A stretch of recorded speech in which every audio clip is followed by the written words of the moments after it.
اچھائی کے لیے لازم نہیں کہ کسی کے ساتھ اچھا کیا جائے، اچھائی یہ بھی ہے کہ کسی کے ساتھ برا نہ کیا جائے۔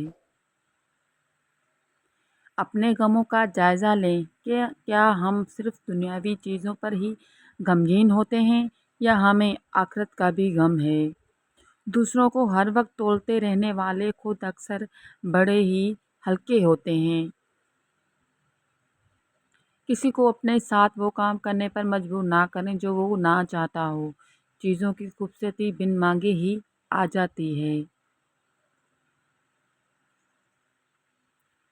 انسان اپنا وقت اسی کو دیتا ہے جس کو وہ دینا چاہتا ہے، ورنہ دن کو 24 گھنٹوں میں چند منٹ بھی کوئی فری نہ ہو، ایسا تو نہیں ہو سکتا۔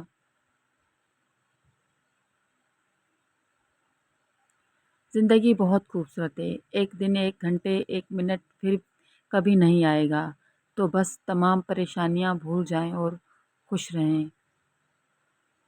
ایک آئیڈیل زندگی بسر کرنے کے لیے کھانا آدھا کریں، واک کو ڈبل کریں، مسکرانا 3 گنا کر دیں اور لوگوں کے ساتھ محبت 4 گنا کر دیں۔ عورت کے اندر یہ صلاحیت پائی جاتی ہے کہ وہ ضرورت پڑنے پہ اپنے ماں باپ کا بیٹا بھی بن جاتی ہے اور اپنی اولاد کا باپ بھی۔ اللہ پاک سب کے والدین کو سلامت رکھے۔ پتہ ہے ہر بیٹی اپنے بابا سے زیادہ پیار کیوں کرتی ہے؟ کیونکہ وہ جانتی ہے کہ دنیا میں یہ وہ واحد مرد ہے جو اسے کبھی دھوکہ نہیں دے گا۔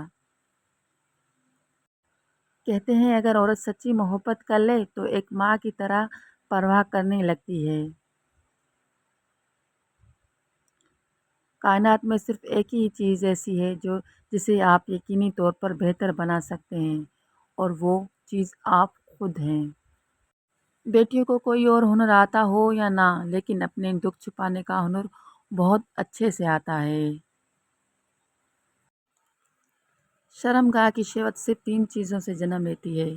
اول آنکھ کے دیکھنے سے، دوم ہاتھ کے چھونے سے، سوم کان کے جذب کرنے والی بات سننے سے جنم لیتا ہے۔ اگر تمہیں لگتا ہے کہ لڑکیاں پیسوں پہ مرتی ہیں تو کماؤ نا، تم کون سا اپنی بہن کو کسی بے روزگار کے ساتھ رخصت کر دو گے؟ عورت اگر نئے مرد سے عزت ملے تو وہ اپنے گہری محبت کو بھی قربان کر سکتی ہے۔ اگر ویڈیو اچھی لگے تو لائک، شیئر، سبسکرائب اور بیل آئیکن دبانا مت بھولیے گا تاکہ میری آنے والی ویڈیوز کی نوٹیفیکیشن آپ کو ملتی رہے۔ شکریہ۔